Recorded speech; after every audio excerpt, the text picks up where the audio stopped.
Jesus Christ. Why did Okay. she yell that? Have you ever heard her say that before? Never.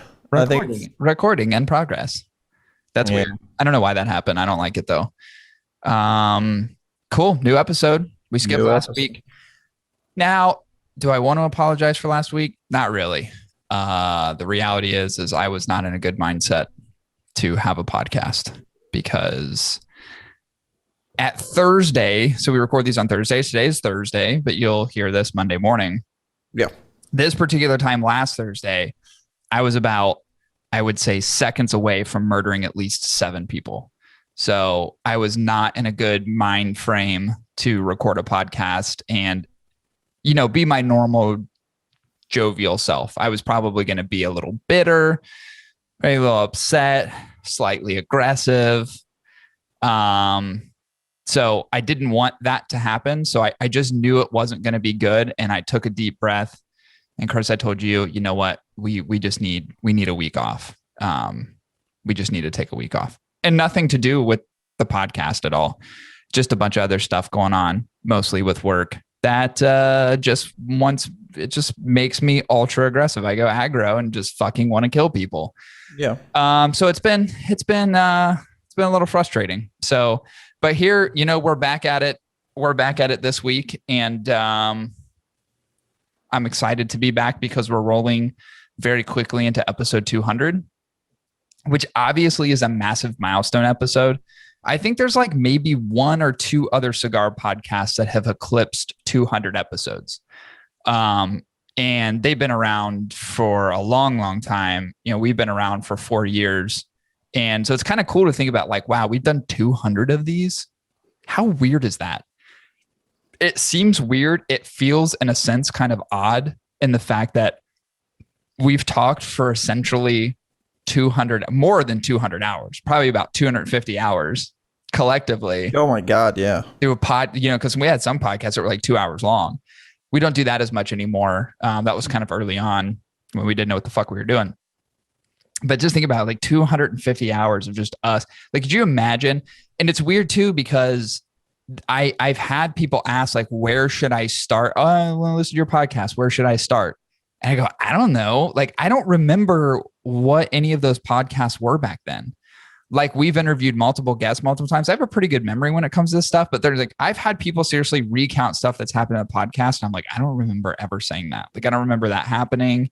And then every once in a while I'll go back and review and I'm like, holy fuck, we did say that.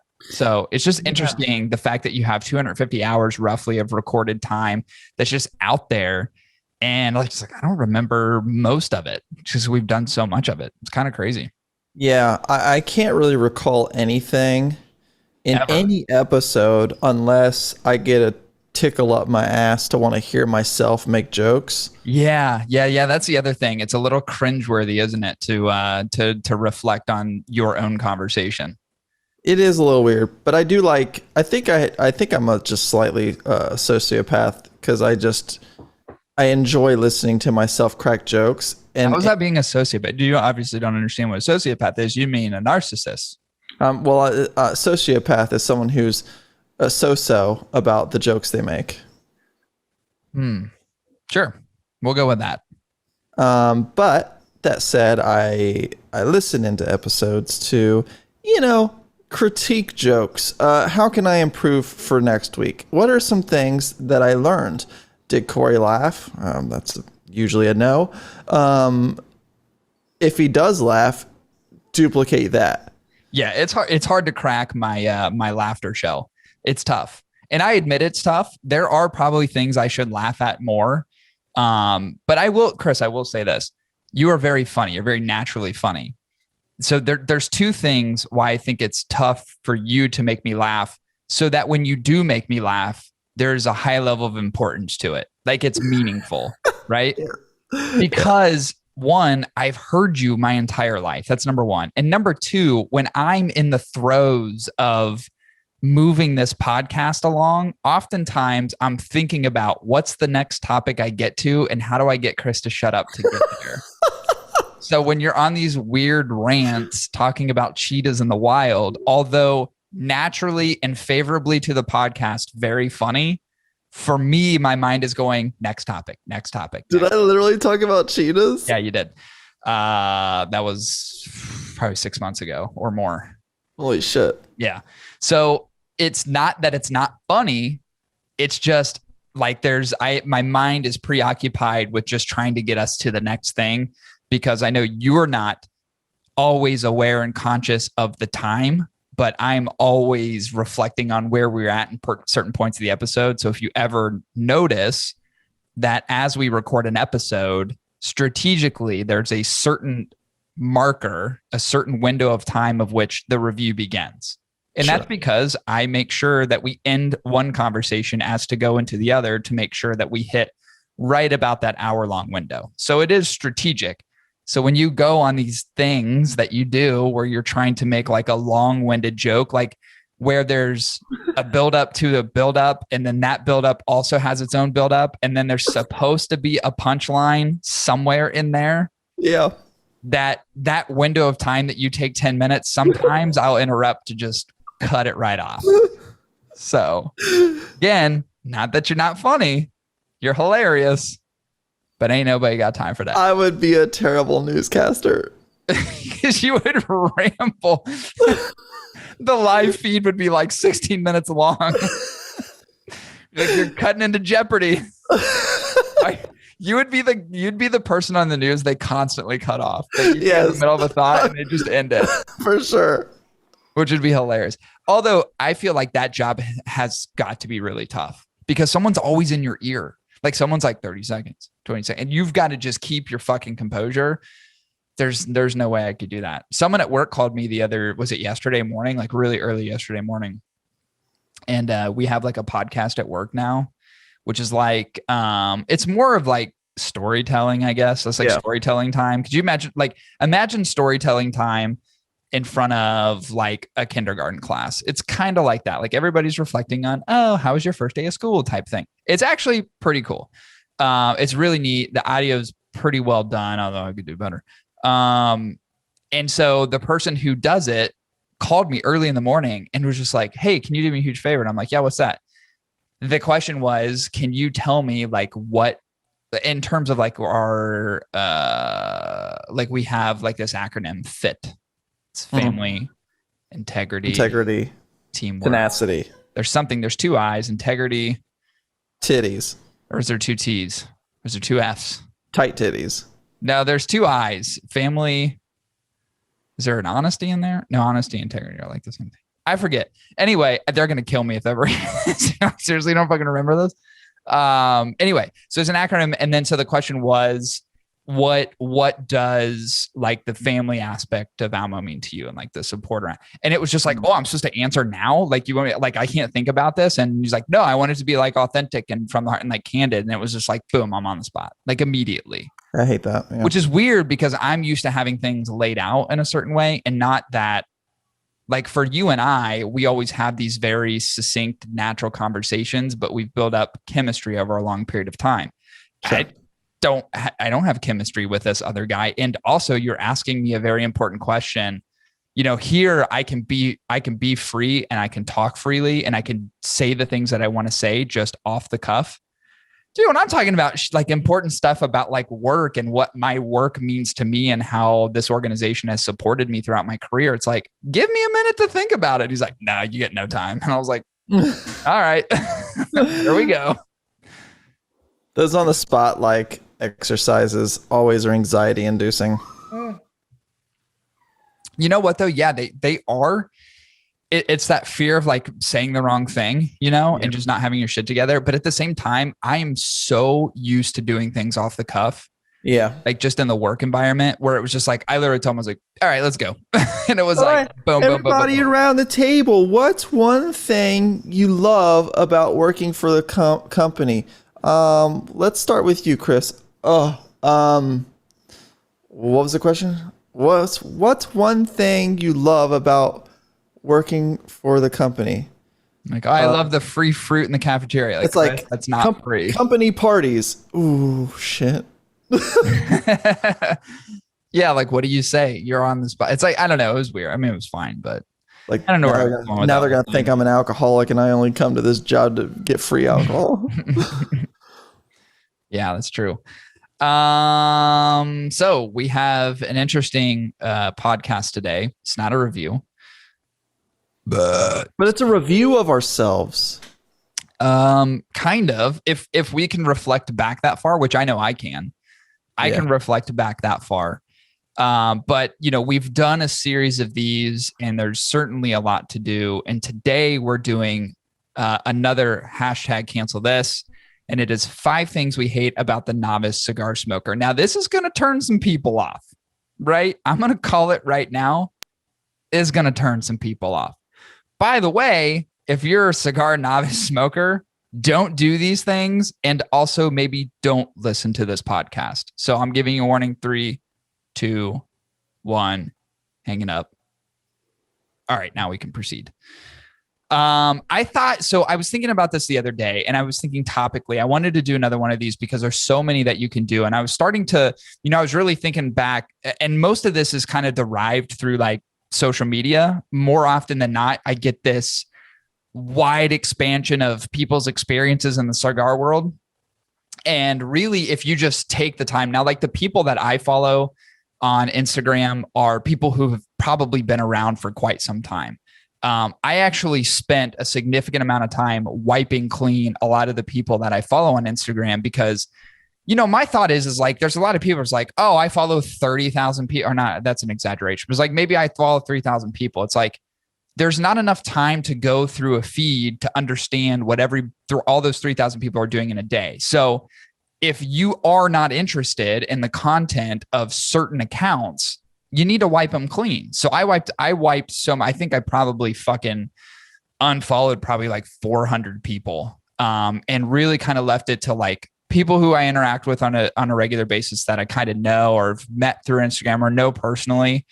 And then also obviously the cigar manufacturers, anybody related to the industry that is either part of the media, even from an influencer perspective, which I hate that word. It's so cringeworthy. To manufacturers, to brokers, and so on, right?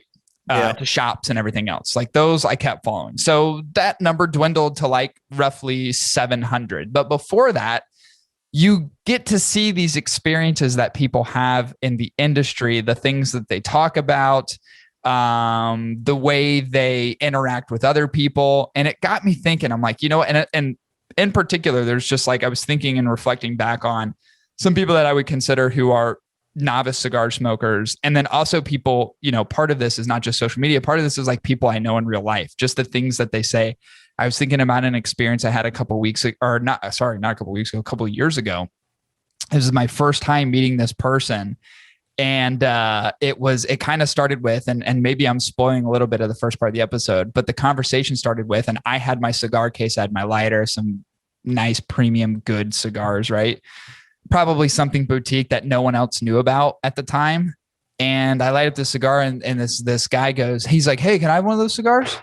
And I'm like, oh, you smoke? He goes, yeah, I smoke all the time. I was like, oh, okay. I was like, what's all the time? He's like, I don't know, like once every 3 months. And I go, huh?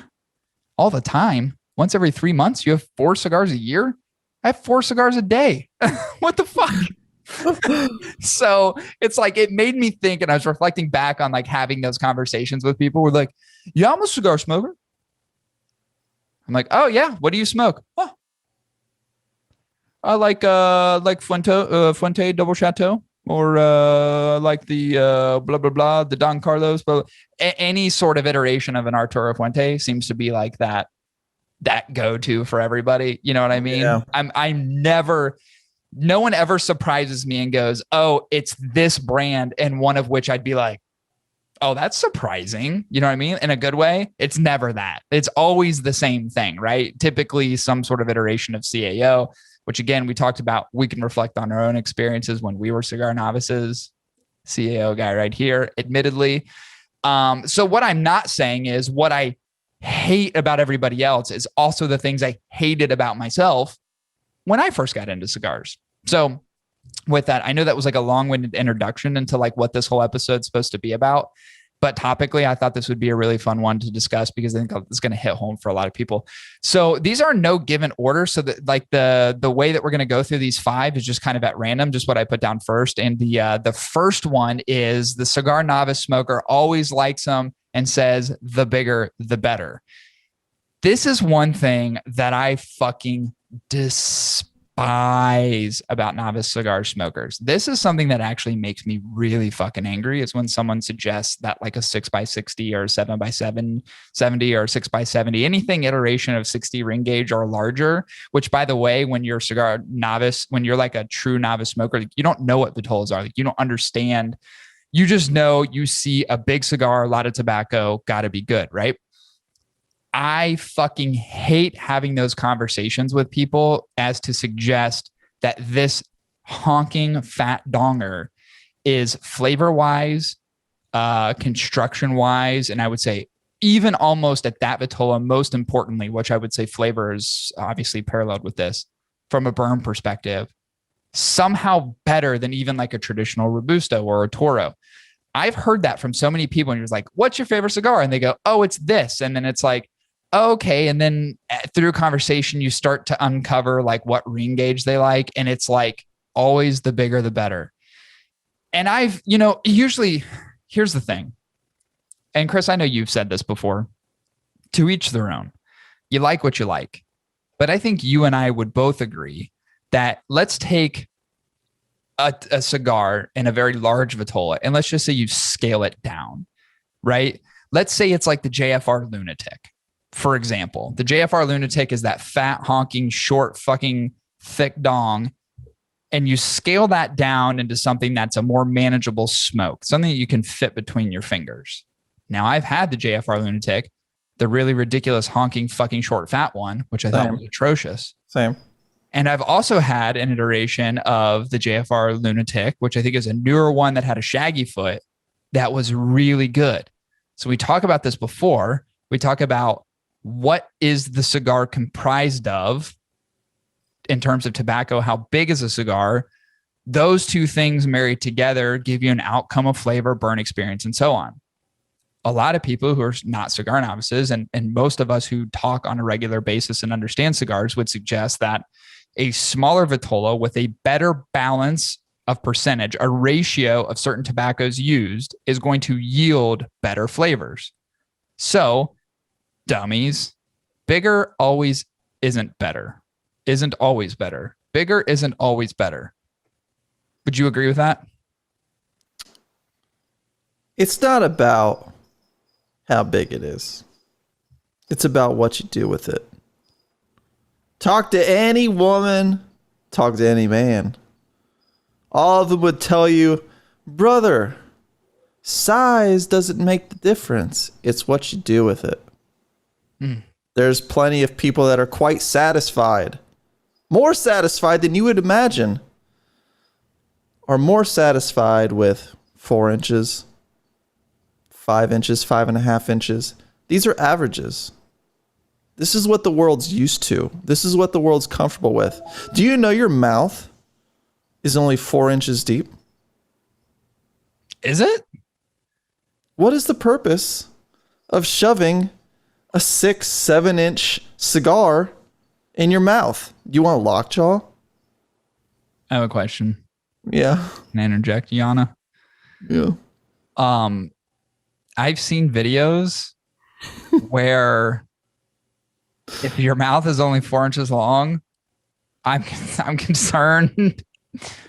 I'm concerned why I see females growing an Adam's apple, because there's certainly something lodged right about now. Sure, there are exceptions to the rule. There are some that could dangle their little gobbler in the back. Their little, what is it called? The thing that I don't have anymore. Tonsils? Is it what is that thing that hangs from your, looks Pretty like sure that's your tonsils. It's like the nut sack of your mouth, whatever that is. It really is. It's the fucking nut sack inside your throat. Oh, it really is. It really is. Yeah. But the point is you need to stop chasing that big old unrealistic donger of a cigar. Yeah. Because guess what? If you feel inferior, you know how many big cigars there are compared to littler cigars in the world? There are way many more 4 inchers, 5 inchers, 5.5 inchers, even 6. Yeah. There are plenty more of those sizes than these big ass ones that you think you want or need. Yeah. And there's a reason for that. It's because bigger is not always better. Bingo. I think you said it way better than I did. That is true. Look at what's out there. Look at what's on the market. You know, and then I think about some of those, which I would say a certain Vitola, they get very gimmicky. Like I could name some, but I'm not going to. I'm not going to put people on blast. You know which ones they are. Yeah. Where it's like, do people actually buy these fucking things? They actually smoke them. Like the El Artista one, which I still have, is a joke cigar. The thing is like, dude, the Exactus Gigantus, it's like this, it's this round and it's fucking this long. Yeah. I still have that cigar. Am I going to smoke it? No, because I would die. Maybe it's a party. Maybe, like, but then I would have to have like 10 other people smoking that with me. We would have to put holes in the sides of it towards the cap. And everybody just everybody sucks from that hole like a giant hookah. Like a big flute, like a big fucking pretty much flute. Yeah, it's like, so it's a joke. And I think a lot of them are kind of constructed that way, but there's actually assholes out there that just smoke these things continuously. And by the way, when I say 5 things we hate about the novice cigar smoker, there's way more than 5. So there'll be a part 2 to this. I've already thought of another 5 literally as we're having this conversation. So yeah, bigger isn't always better. You know, understand the impacts of ratios and what tobaccos and certain vitolas can offer you in terms of those things. And I think, and here's the defense part of it, which there's always going to be.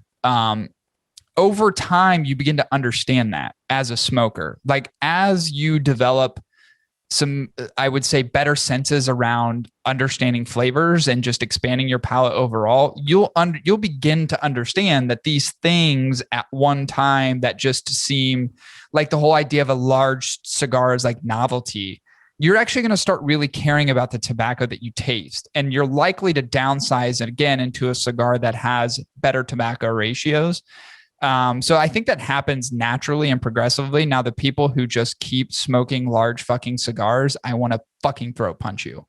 And that's all I have to say about that.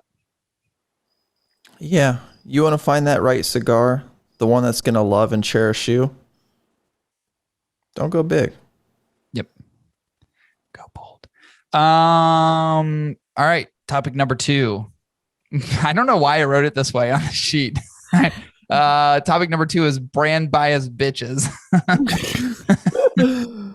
This is one of my favorite topics to talk about because it's not just the novice cigar smoker. There are people who I would say understand cigars to a high degree, that have smoked for a long time. I guess how you defined novice cigar smoker would dictate this conversation a bit. Because I think the reality is like, let's just say you are brand bias and you only smoke this one cigar ever. I would, even if you've done it for 20 years, I'd still consider you a novice. You know what I mean? Like you have not had any representation. You're not cultured. I wanted that thing. Like, yeah, like I feel like there's got to be a certain point. Like if you're going to elevate your status in the cigar world, it's got to be outside of smoking one singular cigar that you've had for fucking 20 years. This is a subject that we've talked about a lot that it really kind of irks me, and it doesn't make me mad like the first one. It just kind of makes me disappointed in the fact that like there's certain people out there that don't have any inclination or desire or ambition to try something new. I've thought about this actually for quite a while. Like, let's just say hypothetically, I only ever smoked. Like I started smoking CIOs when I started. Now, in my defense, I didn't start with flavor infused cigars like most people do. I jumped straight over them. Like you, I jumped straight over them. But I started with CIO, you know, like, and I think that's a good inception cigar to start with. But imagine, let's fast forward. I started smoking cigars, I would say habitually when I was 19 years old. I'm now almost 34. That's quite some time. That's, almost 15 years, 14 years of smoking cigars, thousands over that 15-year time period, right? Yeah. Imagine if I was still only smoking CAOs. Imagine that. All the cigars that I've smoked, and there's so many more that I want to smoke. There's so many fucking cigars out there I want to try. Like, I will go out of my way to fucking find shit. Like, if there's like a hype around it, or if it's this, or it's like, oh, I understand the characteristics are supposed to be like this, I will go out of my way to find it, never had it before, and fucking pay top dollar for it. Because I just want to try new stuff. I want to experience something different. I could not imagine over a 15-year time period, roughly, that I'd only ever be smoking CAOs. Like, imagine how stale and how boring that gets. You know what I mean? And just not being able to experience. It's kind of like those people who are like afraid to leave their homes, that have like this weird phobia. Yeah. There's a movie on Netflix about that. I watch it with Amy Adams. It's actually pretty good. Where she has this weird phobia because like her family dies in a car accident, but she's also a therapist. Like, she's like a doctor, but she has this phobia of leaving her house because the last time, she left her house, her fucking family died in a car accident or whatever. So she has this fear of like leaving her house. So just imagine going 15 years of your life and just never leaving your home, just never experiencing anything different, never experiencing the outside world. It's like, how are you going about being a cigar smoker and just sticking with the same old when there's just so much? And we talked about this, I think, on the last podcast, the podcast before, like different varietals and different ways of blending tobacco, different countries, different regions, different soils. Like, everyone's experimenting, creating hybrids. What does this seed varietal look like in this particular growing region? All of these advances, I mean, for being a relatively prehistoric thing. Like, if you think about cigar smoking as a whole, it's probably one of those things that has a sense of traditionalism that most things can't hold on to for the same extended period of time. But there are things that are happening, and there's people are experimenting with different things and trying new stuff. You just imagine fucking smoking the same goddamn fucking thing for that long. Makes me sick to my stomach. Imagine going with a buddy that's like that. It's like going out like in real life. It's like going out to dinner with a buddy who's like that, and you go to a nice Mexican restaurant and you order yourself some chili Colorado and some steak fajitas and a side, enchilada or something like that, right? And waiter goes, "Well, what will you have?" Pointing to your friend, and he goes, "I'd like some chicken nuggets and French fries, please." And you're like, "What? We're in a Mexican restaurant and you're getting chicken nuggets and French fries?" Same person. Go to a really nice Italian restaurant. I'll have the penne pasta with diavolo sauce, with steak on top, and a side salad with Caesar dressing or whatever. Some garlic breadsticks. "What can I get you?" And pointing to your friend, "I'll get the chicken nuggets and French fries." Do you see where I'm going with this? See. It is an unfortunate part of life that some people like to stay within their comfort zone. And there's nothing wrong with that. You want your chicken nuggets and French fries since you were 5, and that's all you eat? That's fine. I'm sure you have heart problems. But to call oneself someone a lover of food, but then only eat chicken nuggets and French fries, what are you saying to the world? What are you saying? You are saying you're a dum-dum. You are an uncultured individual.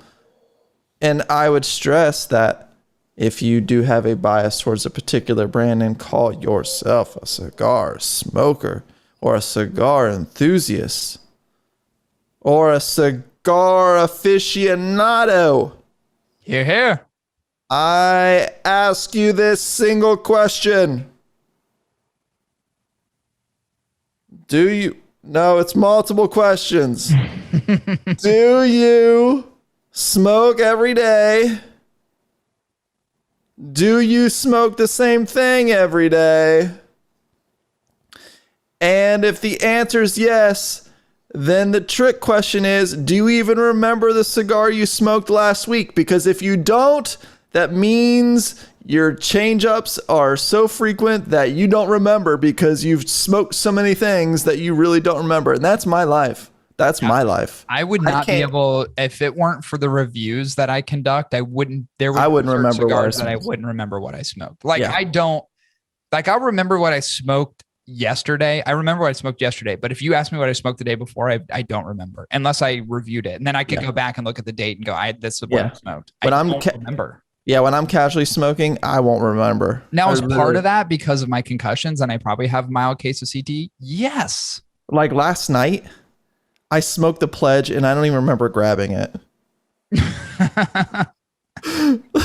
Yeah, I definitely have that sometimes too. I'm like, where did this come from? I saw the label outside today. I'm like, when did I smoke the pledge? That's funny. That's funny. Yeah, got to get rid of those brand biased bitches. You know what I'm saying? And we always talk about there's manufacturers that we've interviewed. And one of the things I always say is like, hey, we just like to be part of the rotation, right? And that's really trying to get people activated to other cigars. It really is crucial, for the growth and survival of some of these brands. There are certain things out there that are box worthy. And I've said this before, it is rare. If I buy a box of something, it's because I really fucking love it. It is a very, very rare thing for me to do. I think I've only ever done it with 2 boxes for real. Now we've had people send us boxes of shit and that's pretty dope. But in terms of me buying and paying with my own money, a box of cigars is so rare. And actually, as a matter of fact, the one cigar in particular that I've done it with, I'm actually going to place a renew order because I love the cigar that much. That is ultra rare for me. CAO Vision. Correct. That is correct. Yeah, I feel that. I love spending $500 for the worst cigar ever created. Speaking of, I did the poll the other day on the Acid Cuba to see what the collective community vote. Yeah. Got a staggering 34. Oh, so a real heartbreaking 34. It's just, it is what it is. It's truth. Yeah. We knew it was going to be rough. I didn't think it was going to be that rough. I thought it was going to be more 50-50. So when it ended up being 34, I was like, ooh, harsh. But it is what it is. That's what community said. Dude, there was like literally a couple hundred people that smashed that thumbs up, thumbs down buttons. Yeah, it was a good thing. Our audience at this point is relatively seasoned. You know what I'm saying? Like they've smoked enough to like hopefully value our opinions and the entertainment. Yeah, I think for the most, I think it's 50-50, honestly. Because there are certain people who will like hit me up on Instagram that I'll reply to and respond to, and I can tell they're very new. Like the questions are very much, I'm just getting into cigars. This is the inception of my experience as a whole. What would you recommend? That happens very often. And I love when people actually ask the questions because then I get to answer. Okay. To figure it out on your own. I get to answer you. And then there's also the reality of our podcast statistics. So oftentimes I will see people who are, every day we get people that listen to episode number 1 and they work their way through. So I have to imagine that if you hadn't already heard of our podcast or already don't know who we are, and that's not an egotistical thing, you're probably someone who's just getting in the industry if I see you listening to episode 1, more likely than not. So there are those. So I think it really is kind of a 50-50 split. Hey, let's do a Saved by the Bell pause. Time out and say that if you are a novice smoker, beginner, listening to this episode, I implore that you stop this episode right now. You reset it, come back, maybe a year after you've smoked a variety of different stuff. I implore you to try stuff. Then when you come back to this episode, you won't feel like that person that's like, oh my God, are they talking about me? Talking about me, right? Are they talking about me? Right. Yeah. No, I agree. That ain't me. I agree. If you feel like any of this conversation points to you, if you're doing this, but then there's 2 thumbs pointing back at you, you're probably the problem. You're probably the person that needs to click the pause button, as Chris suggested, experience some things, come back to us in a year. This is like some Mr. Miyagi shit. Actually, what's the movie where like the person goes away for a really long time and comes back? Is that Kill Bill? Maybe I'm thinking of Kill Bill. I don't know. They're Asian. Either way, both of them look like Mr. Miyagi. And you come back and like you come back seasoned. Just you know everything that you need to know, your wealth of knowledge and experience. And you'll listen to this episode and go, that ain't me. And that's what we want. It's called tough love, you know? Yeah. It's like, Daddy, I just want your approval and attention. Not until you fucking kill a bear with your bare hands. Yeah. See? It's time for you to go out and kill that bear. Did you say bare hands? Yeah, with your bare. So get out there. Yeah. Be strategic. Be strategic. Be safe and strategic. But we'll be waiting for you. We're not going anywhere. Yeah, we've spent a lot of time on this topic. So you want Papa's approval? Yo soy a papa. All right, moving on. Next topic under 5 things we hate about the novice cigar smoker. I smoke a lot of cigars. I only smoke once every 3 months. We already talked about this a little bit. This is a reflection that I've had on someone I talked to literally in person and I wanted to punch in the face, but it is actually a conversation I've had more than once with multiple people. So, you know, we've talked about it before. It's like, okay, you know, what categorizes a cigar smoker versus someone who smokes cigars? We talked about this so many times. And I think you can't put a hard set definition to it. I ultimately, you know, if you're a cigar novice smoker in terms of like the intervals of which you smoke cigars or how often you're smoking cigars, if you're telling me that like I only really smoke when I play golf, you're novice. If you say I smoke once, I'll smoke a cigar on a special occasion when I go on vacation to Florida, you're novice. If you go, I smoke every once in a while for, you know, get together with my buddies, also novice. Yeah. And that's okay. It's okay, but I don't need you to pretend that you smoke cigars all the time. Don't suggest to me that you smoke cigars often, because you don't. That interval of smoking once every 3 months, I'm sorry, you ain't a cigar smoker. You're just not. Now, we can come up with the definition right now and say how often do you have to smoke a cigar to not be considered cigar novice. Chris, what do you think? I think both you and I know in particular for me, I know how many cigars I smoke a day. It's for the time of which I have to smoke a cigar in a day, it's probably bad. Like, it's a bad habit. You know, there's people like, I smoke 4 cigars a day. 1 in the morning, maybe 1 mid-morning, afternoon, and at night, whatever. The hours spread between there is a couple. I only get nighttime to smoke cigars. And it collapsed in a pretty short time frame. I'll smoke 3 between like 7 o'clock and 10:30. That's pretty much my everyday. So, Chris, at what interval do you think someone gets out of like being a novice cigar smoker? How often should somebody be smoking a cigar to kind of get to the next level on an intermediate basis? There's no doubt that relativity is key. It's like saying to someone, man, it's hot outside. Well, is it hot to you because it's 75 degrees? Because it doesn't feel hot to me. It's all relative, right? Yeah. So you got to find a certain base level of agreement on what that looks like. And that takes a conversation between 2 people or a panel of people to determine that. I would say, I see 2 people right now. I would say based on this council that I would say at least 1 every other day would pull you out of what I would consider novice from I'm a cigar smoker. If you were to say you're a cigar smoker, I would, based on my cheat sheet, I would look at it and go, that means you're smoking at least 1 every other day, which could be 4 to 5, maybe a week.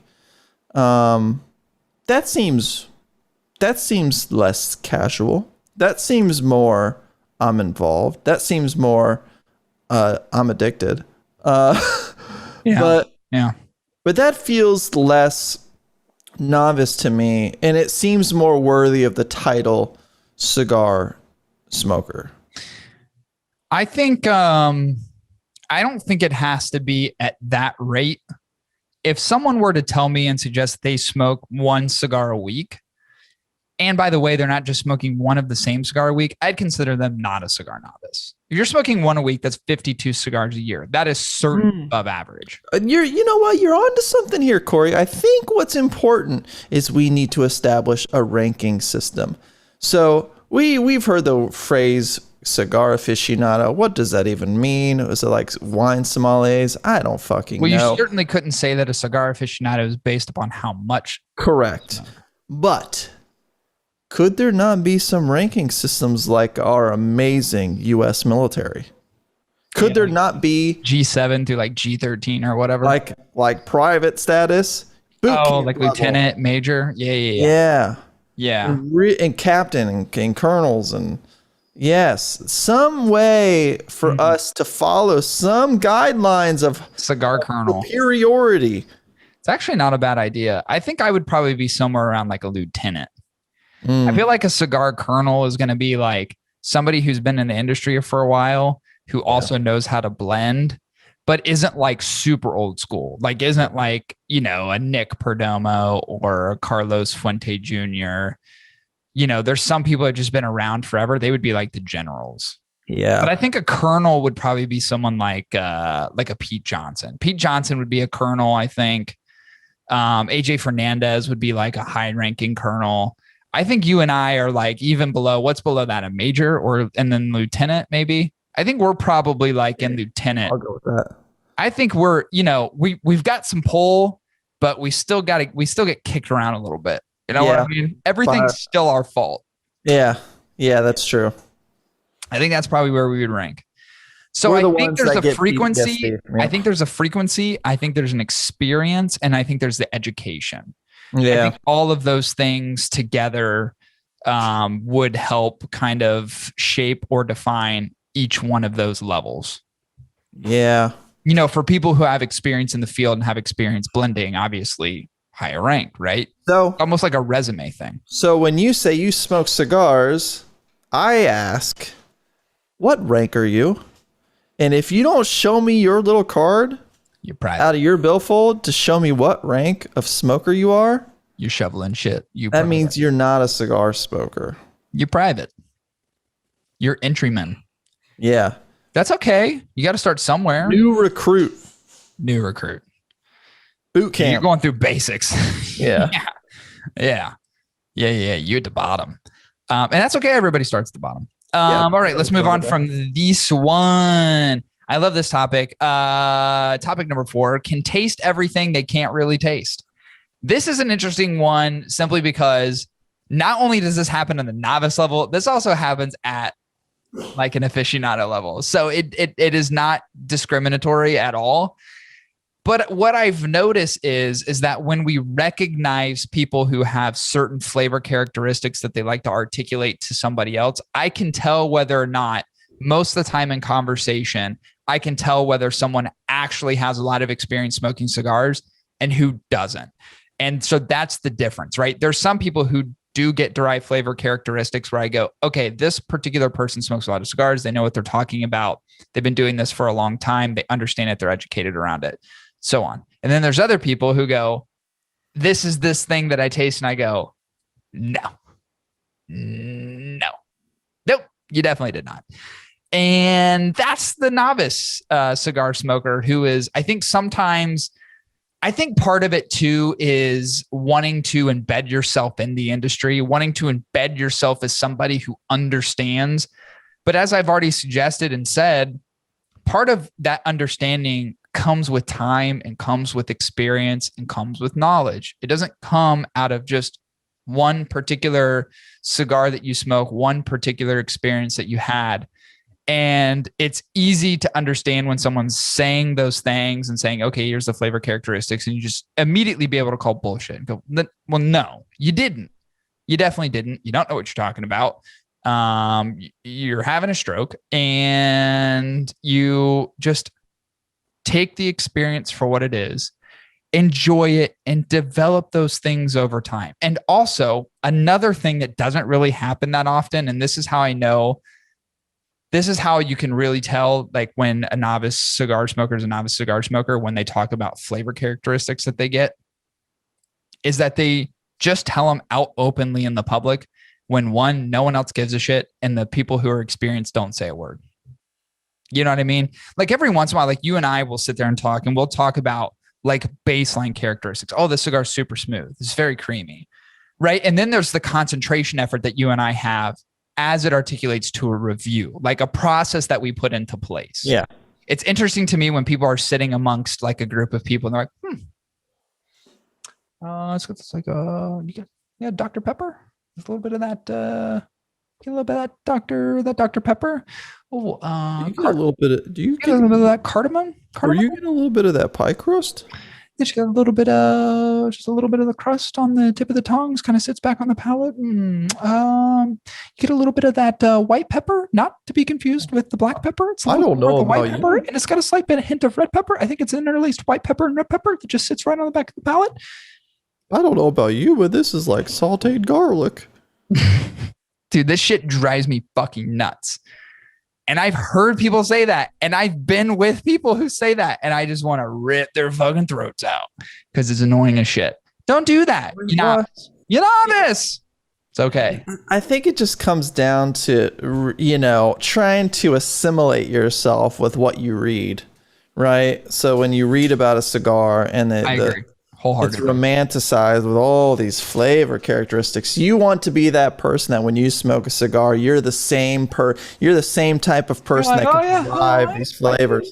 I definitely get the pido. Yeah, I definitely get the pido. But all you're doing is setting yourself up for a room filled with people who are gonna be like, "Heh."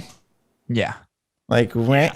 You'll forever be a novice if that's your attitude. Now, I get it. We like to associate things to make better meanings and to help better understand or, compare is maybe the better way of saying it.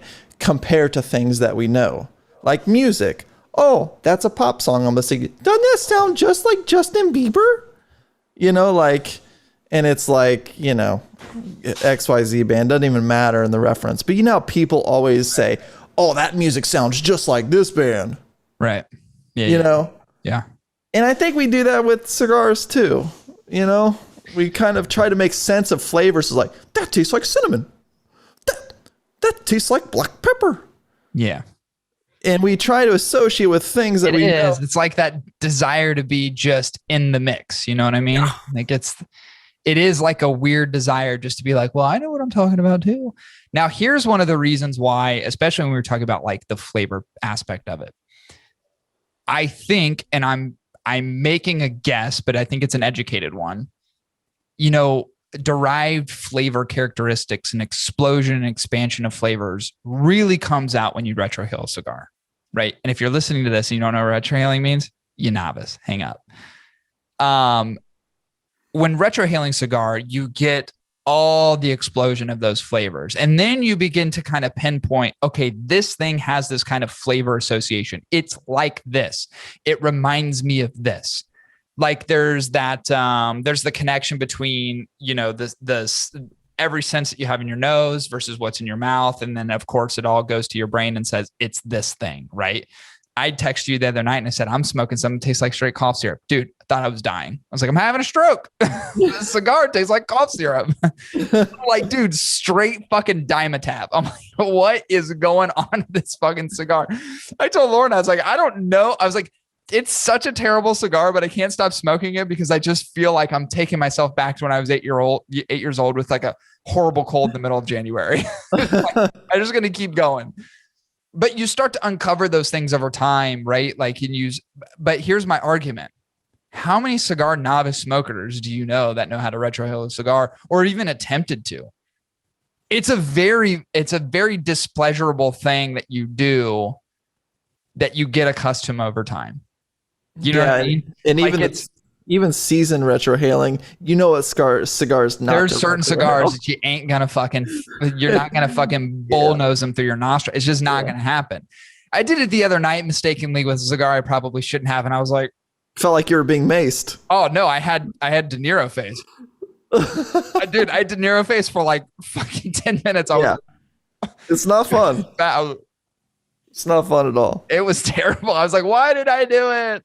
It's borderline pepper spray. But and here's the thing, I retro every single cigar I smoke, like, and as often as I can. But here's my thing, I do it obviously because we review cigars, so I want to make sure that if I'm putting something that I recognize that is creating a connection to my brain that's saying this thing is this, I want to understand it to the fullest degree. Which a novice cigar smoker quite simply is not going to be at that level. It's just not. And that's okay. But that's where you're really going to derive the best flavor characteristics from a cigar is by retroing the cigar. And most novice smokers, if they use words that sound too much like foods you eat, and I don't mean ingredients of foods, but like foods you eat, ignore them. Yeah. Wasn't there a publication that one time said spoiled taco meat? Yeah. Well, I don't remember what publication it was. I don't. Oh, I do. Oh, what starts? No, I'm just kidding, Chris. I remember exactly what it was. It's the most absurd fucking review I've ever heard. Anyway, so this brings me to my last one. And this is one that kind of irks me because I hear it so often. It really drives me nuts. And that is, quite simply, Cubans are the best. And here's the thing. If you said it and you suggested it, you'd be wrong. Cubans are not the best. How do I know? Because I've had it all. Cubans are not the best cigars, both, in my opinion, both in terms of quality, which that's probably the number one aspect, and even in terms of flavor. I'm not saying I don't not like Cuban cigars, but when I think about something blended to perfection, that's like Nicaraguan, or even there's a lot of Dominican, or you have certain different types of varietals of tobaccos that are kind of interlaced together to offer up this complexity that you can't get in a Cuban. To suggest Cubans are the best, you're wrong. You know what it's like. And you're a novice. You know what it's like. Cubans is to Blockbuster as everything else cigar is to Netflix. I feel like Cubans outdated. I think they got a little complacent. Got passed up. And it forced the rest of the industry to step up to try to make something better and do something better. And they did. Yeah.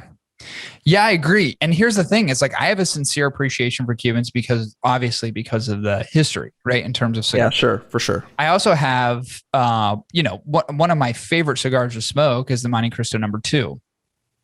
Not a huge Cohiba fan, like H. Upman's. There's some other Cuban cigars that I really enjoy smoking, but not nearly as much as I like smoking Nicaraguan cigars or a really good Dominican cigar.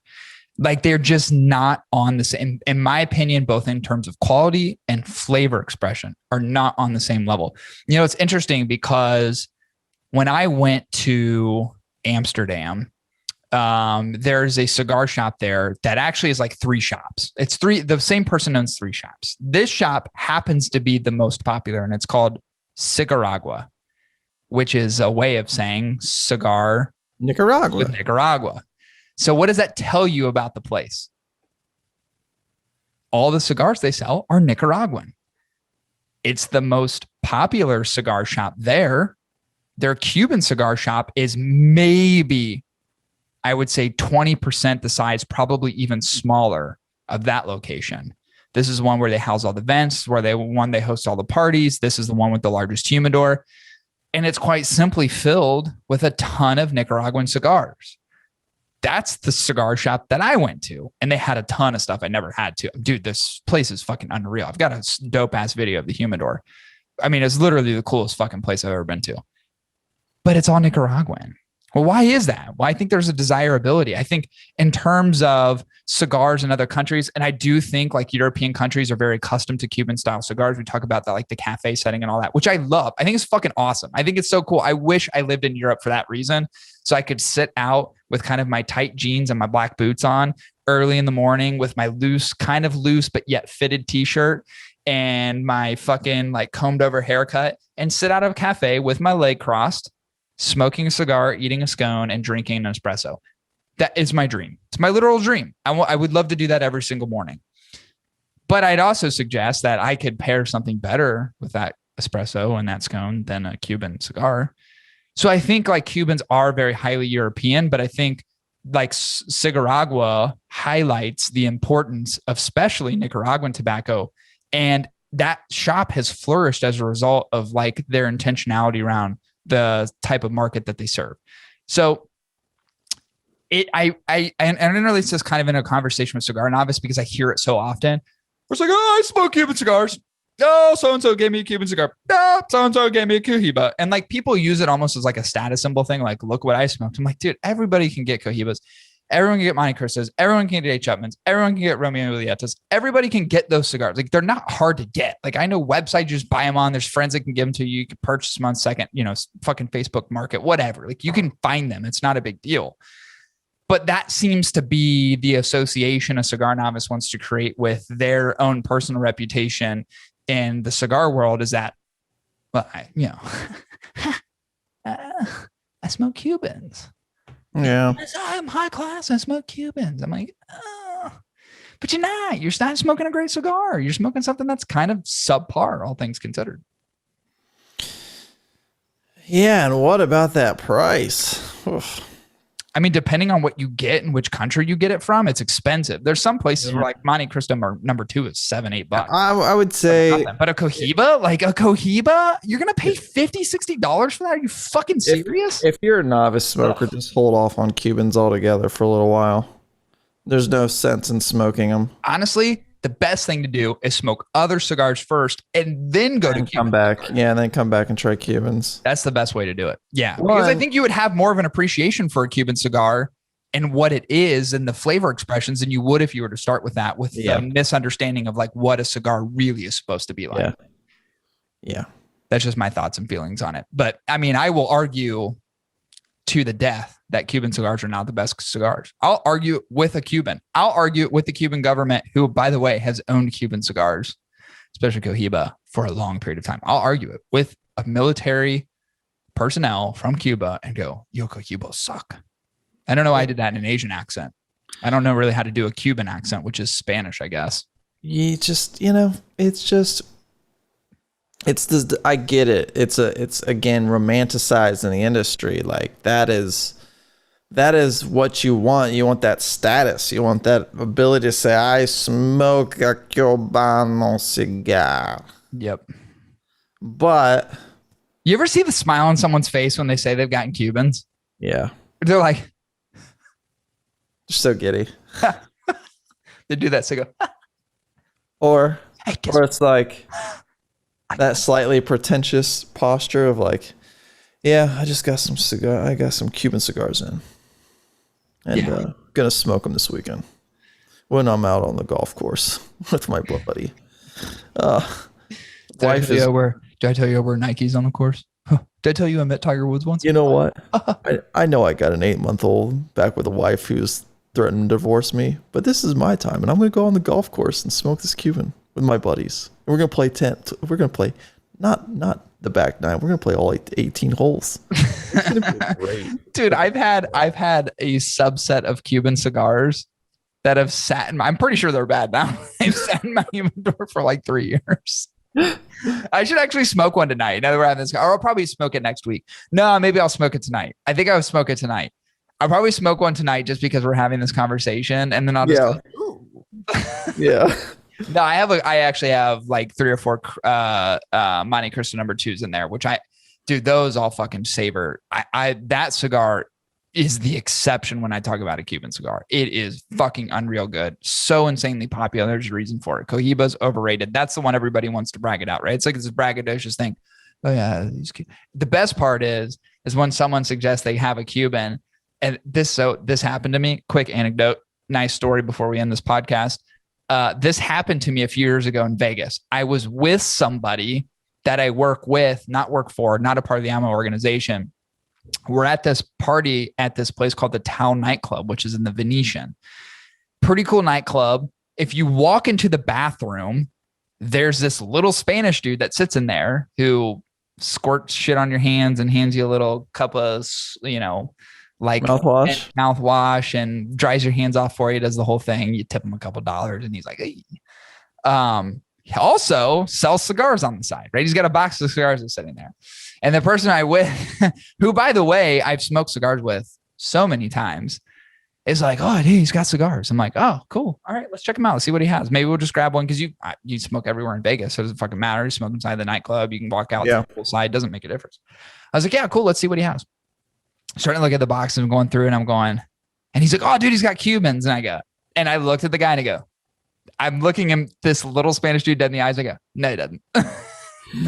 He's like, look, he's like, there's got Monte Cristos in here, and he's got Cohibas. And I was like, no, he doesn't. He's like, what do you mean? I was like, yeah, those are fakes, dude. That's just counterfeit. That's a fucking fake Cohiba. I was like, look at the wrapper on that. It looks like a 5-year-old painted it. Like, it looks like something. Like, it looks so second. It's not even close. Like, it's not even close to the Cohiba label. Now, the Monte Cristo one's a little bit easier to knock off, but even then, you can still tell. Well, then you don't trust any of them on the lineup. No, right. That's exactly it. If one's fake, they're all fake, right?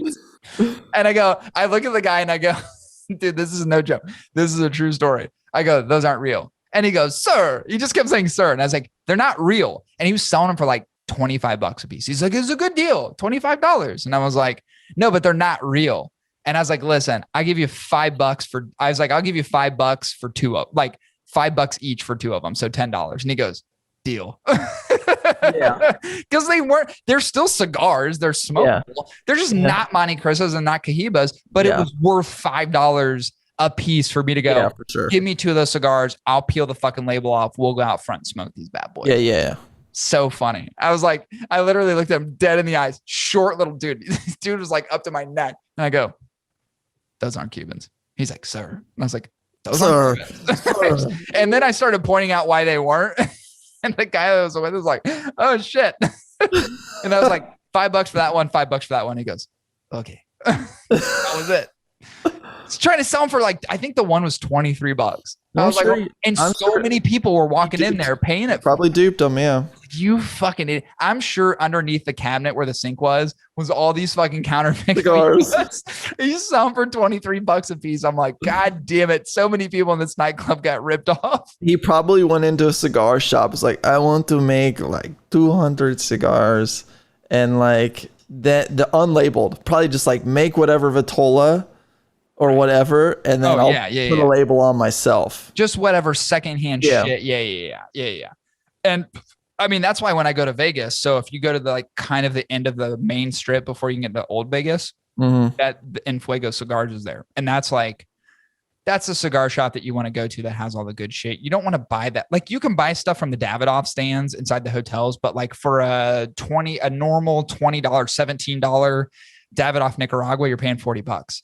So it's like, just take a quick trip. You can walk just down the strip, hang a left right after you get past the SLS hotel. There's a marijuana dispensary on the corner. Don't ask me how I know that. Not like I went there. And if you just take a left, you hang a left, you walk like a quarter mile down, boom, there's En Fuego. You have every fucking beautiful cigar you ever want at your fingertips right in En Fuego. So it's like, just don't buy them inside. First of all, don't buy them in the bathroom at the fucking Venetian, number one. But also, don't buy them inside the fucking hotels either. Like, don't buy them inside the casinos. You'll see the Davidoff stands. I know it's enticing, but you can literally just walk down the street and grab all the Davidoffs you want. It's not going to cost you $40. You don't need those poopy dongers. No, definitely not. It's like, who made that? And honestly, now here's the fucked up part. So we walked outside in front of the hotel because we were getting ready to walk back to, where were we staying? The Paris. I think we were staying in the Paris hotel, Paris Casino. So it was quite a walk from where we were at, because I think we were at SLS or we were at the Venetian. That's right. We're at the Town nightclub. So it's a little bit of a hike to where we were going. Yeah. And I remember we sat outside just on the corner of the casino, just waiting for other people to come out. We're smoking cigars. I'm like, for a non-Cuban and $5, it's not bad. It was actually pretty decent tobacco. I was like, I mean, it was pretty bland, obviously, like not anything super expressive in terms of flavors. But I was like, for a 10, 15 minute walk back to the hotel and $5, yeah, hard to beat. It's worth it. Oh yeah. I just found myself beginning to believe that it was getting cloudy outside because of my background. I was like, damn, it's getting cloudy. Oh, that's interesting because it's getting dark in here. Yeah. I was like, it's getting fucking cloudy. Do you think her legs are getting numb? Yeah. It doesn't matter for my group because they're all dead, but yours is just getting numb. I told her if she's going to be in the background, you can't fucking move or talk. And she hasn't even breathed. I said if they moved her talk, I was going to kill them. You see how that turned out. Yeah, they're dead. You did. That was it. That was the 5. I think we went through 5. Yeah. I love having these conversations. Now, here's what I want to say is that when I air all this stuff out, it's probably just some pent up aggression that I have. You know, one of the things that, and here's the counter to what I'm saying in terms of like making fun of cigar novice smokers. Everybody at some point was novice. I was a novice cigar smoker. Chris is a novice cigar smoker. Actually, way more recently than I, and you're considered a veteran by far, like hands down, veteran in the industry, all things considered, right? I think about this like we all started at some place, but there is a lot of information out there, and there is a lot of things that have been. Oh, there goes my room's breaking apart. There's a lot of information out there that can help kind of curve if you ever feel like, maybe that's me. Maybe I'm the cigar novice. Dude, there's a wealth of resources. And also, I always extend this to anybody. If you have questions about cigar smoking in general, you know, best practices type stuff, what tools to use, how to light a cigar, what cigar should I be smoking? I mean, that's one of the most popular topics. Like, I'm new to the cigar world. I'm a beginner. What cigar should I be smoking? Dude, that's like an explode. I always go, how much time do you have? Yeah. That's where we need to start.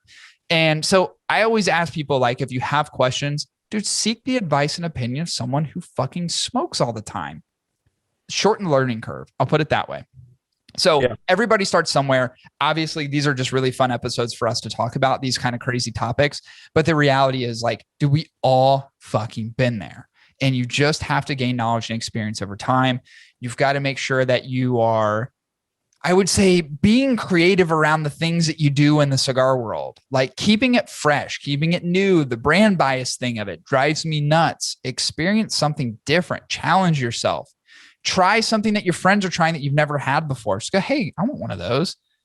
You know, look for some of the hype stuff, because some of the hype stuff's really good and some of the hype stuff's really bad. And that's cool. At least you fucking tried it. Try everything, try as often as you can, smoke as much as you can when the time permits. And you'll get out of that weird kind of novice mindset, and you'll be on your way to really kind of understanding what tobacco is and a premium cigar setting, the expression of flavors. It'll all start clicking. You'll go, oh shit, this is what it's all about. This is what it's all about.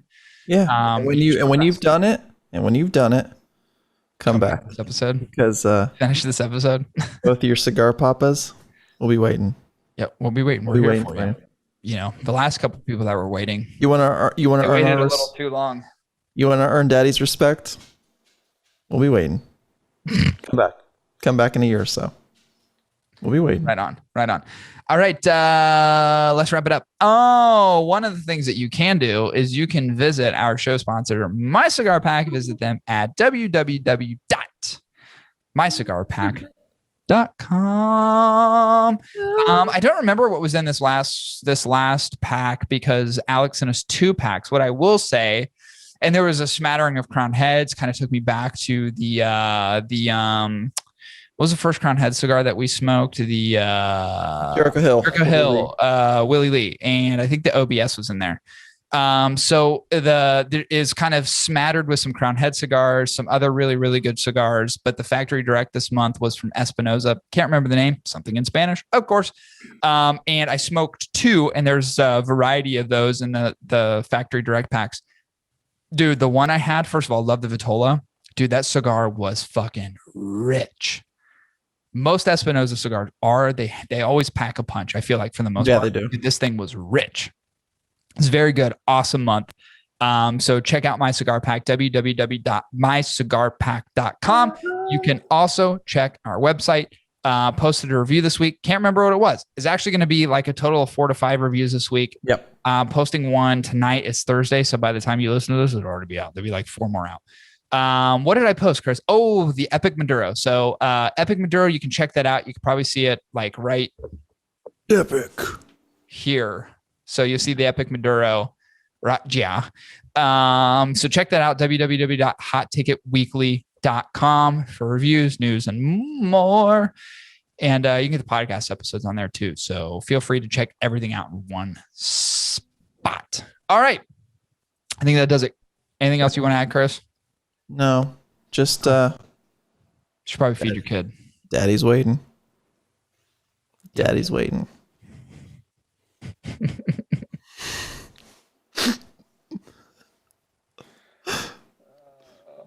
Bring me that show. Bring me that bear. Bring me the bear. We are killing it on this show. Straight murdering it. Yeah, straight murdering it. All right. That'll conclude episode 198. We'll be back at you next week with holy shit, one episode before 200, episode 199. We'll see you guys next week. Adios.